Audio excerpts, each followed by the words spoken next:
വൻ ഭൂരിപക്ഷത്തോടെ അധികാരത്തിലേറിയ ഭരണകൂടമാണ് നേപ്പാളിൽ ബലേന്ദ്ര ഷായുടേത്. നേപ്പാളിൽ ജൻസി പ്രക്ഷോഭത്തിന് ശേഷം നടന്ന പൊതു തെരഞ്ഞെടുപ്പിൽ റാപ്പറും കാഠ്മണ്ഡു മുൻ മേയറുമായിരുന്ന ബലേന്ദ്ര ഷായുടെ പാർട്ടി അധികാരത്തിലെത്തിയത് വൻ വിപ്ലവകരമായ ഒരു മാറ്റമായിരുന്നു രാജ്യത്ത്. ഇപ്പോഴിതാ ബാലേന്ദ്ര ഷായുടെ ഭരണകൂടത്തിനെതിരെ നേപ്പാളിൽ ജനരോക്ഷം ശക്തമാകുന്ന ഞെട്ടിക്കുന്ന വാർത്തകളാണ് പുറത്തുവരുന്നത്. ട്രാഫിക് നിയമന ലംഘനം ആരോപിച്ച് കാഠ്മണ്ഡു പോലീസ് ബൈക്കിന്റെ വീൽ ലോക്ക് ചെയ്തതിൽ പ്രതിഷേധിച്ച് 25 വയസ്സുകാരനായ റൈഡ് ഷെയറിംഗ് ഡ്രൈവർ സ്വയം തീ കൊളുത്തി മരിച്ച സംഭവമാണ് ഈ ജനരോക്ഷത്തിന് കാരണമായത്. ഒരു വർഷം മുമ്പ് മാത്രം വൻ ഭൂരിപക്ഷത്തോടെ അധികാരത്തിലേറിയ പ്രധാനമന്ത്രി ബലേന്ദ്ര ഷായുടെ സർക്കാരിനെതിരെ രാജ്യം കണ്ട ഏറ്റവും വലിയ യുവജന പ്രതിഷേധങ്ങളിലൊന്നാണ് തലസ്ഥാന നഗരി ഇപ്പോൾ സാക്ഷ്യം വഹിക്കുന്നത്. കഴിഞ്ഞ വ്യാഴാഴ്ചയാണ് ഗണേഷ് നേപ്പാലി എന്ന യുവാവ് കാഠ്മണ്ഡു തെരുവിൽ ഉപഭോക്താവിനെ കാത്തു നിൽക്കുന്നതിനിടെ പോലീസ് ക്രൂരമായ നടപടി സ്വീകരിച്ചത്. യുവാവിന്റെ ബൈക്കിൽ പോലീസ് ഉദ്യോഗസ്ഥർ ബലമായി വീൽ ലോക്കിടുകയായിരുന്നു. ഇതിൽ മനംനൊന്ത് പ്രതിഷേധ സൂചകമായി ഗണേഷ് ശരീരത്തിൽ പെട്രോൾ ഒഴിച്ച് തീ കൊളുത്തുകയായിരുന്നുവെന്ന് ദൃക്സാക്ഷികൾ പറയുന്നു. ഗുരുതരമായി പൊള്ളലേറ്റ യുവാവിനെ ഉടൻ ആശുപത്രിയിൽ എത്തിച്ചെങ്കിലും വെള്ളിയാഴ്ചയോടെ മരണത്തിന് കീഴടങ്ങി. ഞായറാഴ്ച തലസ്ഥാനത്തെ സർക്കാർ സെക്രട്ടേറിയറ്റായ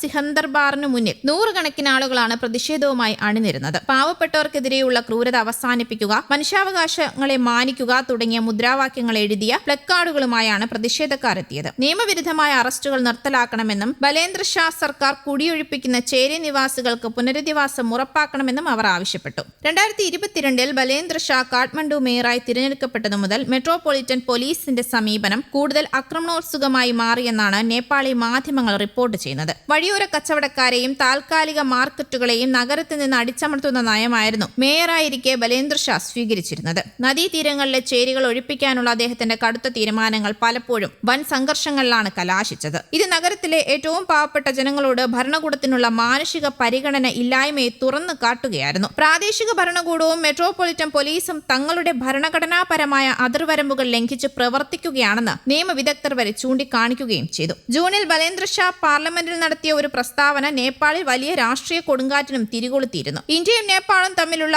അതിർത്തി തർക്കം ഒരു ഏകപക്ഷീയ വിഷയമല്ല എന്നും പലയിടങ്ങളിലും നേപ്പാൾ ഇന്ത്യൻ പ്രദേശത്തേക്ക് കടന്നു കയറിയിട്ടുണ്ടെന്നുമായിരുന്നു അദ്ദേഹത്തിന്റെ വിവാദ പരാമർശം. പ്രധാനമന്ത്രിയുടെ ഈ പരാമർശത്തെ തുടർന്ന് ഭിന്നിച്ചു നിന്നിരുന്ന പ്രതിപക്ഷ പാർട്ടികൾ ഒന്നിക്കുകയും അദ്ദേഹത്തിന്റെ രാജി ആവശ്യപ്പെടുകയും ചെയ്തിരുന്നു. പ്രധാനമന്ത്രിയുടെ പ്രസ്താവന നിരുത്തരവാദപരവും രാജ്യത്തിന്റെ പരമാധികാരത്തെ ചോദ്യം ചെയ്യുന്നതുമാണെന്ന് ആരോപിച്ച് നേപ്പാളിലെ വിദ്യാർത്ഥി സംഘടനകളും പ്രതിപക്ഷവും അന്ന് തെരുവിലിറങ്ങി. കാഠ്മണ്ഡുവിലെ മൈഥികർ മണ്ഡലത്തിൽ ഒത്തുചേർന്ന പ്രതിഷേധക്കാർ പരമാധികാരം സംരക്ഷിക്കുക എന്ന മുദ്രാവാക്യം ഉയർത്തുകയും ബാലൻഷായുടേത് രാജ്യവിരുദ്ധ പ്രസ്താവനയാണെന്ന് കുറ്റപ്പെടുത്തുകയും ചെയ്തു. നേപ്പാളി കോൺഗ്രസ്, CPNU-ML തുടങ്ങിയ പ്രധാന പ്രതിപക്ഷ പാർട്ടികൾ പാർലമെന്റ് നടപടികൾ തടസ്സപ്പെടുത്തുകയും പ്രധാനമന്ത്രി മാപ്പ് പറയണമെന്നും പ്രസ്താവന ഔദ്യോഗിക രേഖകളിൽ നിന്ന് നീക്കം ചെയ്യണമെന്നും ആവശ്യപ്പെട്ടു. ഇന്ത്യയും നേപ്പാളും തമ്മിൽ നിലനിൽക്കുന്ന അതിർത്തി തർക്കം പരിഹരിക്കുന്നതിനായി ചരിത്രരേഖകളും വിദഗ്ധരുടെ സഹായവും തേടണമെന്നും ബ്രിട്ടീഷ് കാലഘട്ടത്തിലെ ഭൂപടങ്ങൾ ലഭ്യമായതിനാൽ ബ്രിട്ടന്റെ സഹായം തേടാമെന്നുമായിരുന്നു ബലേന്ദ്ര ഷാ നിർദ്ദേശിച്ചത്. ഏകപക്ഷീയമായ ആരോപണങ്ങൾക്ക് പകരം ഉഭയകക്ഷി ധാരണയിലൂടെ പ്രശ്നം പരിഹരിക്കണമെന്നാണ് താൻ ആഗ്രഹിക്കുന്നതെന്നും അദ്ദേഹം അന്ന് വ്യക്തമാക്കിയിരുന്നു. പ്രതിഷേധം ശക്തമായതോടെ നേപ്പാൾ വിദേശകാര്യ മന്ത്രാലയം വിശദീകരണവുമായി അന്ന് രംഗത്തെത്തി. പ്രധാനമന്ത്രി ഉദ്ദേശിച്ചത് ഔദ്യോഗികമായ അതിർത്തി വിട്ടുകൊടുക്കലിനെ അല്ല,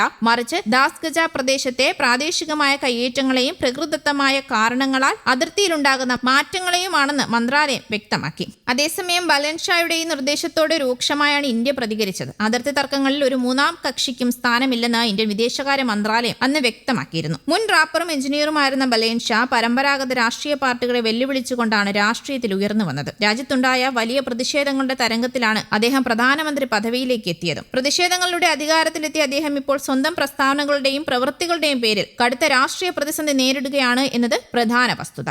ന്യൂസ് ഡെസ്ക് കേരള കൗമുദി.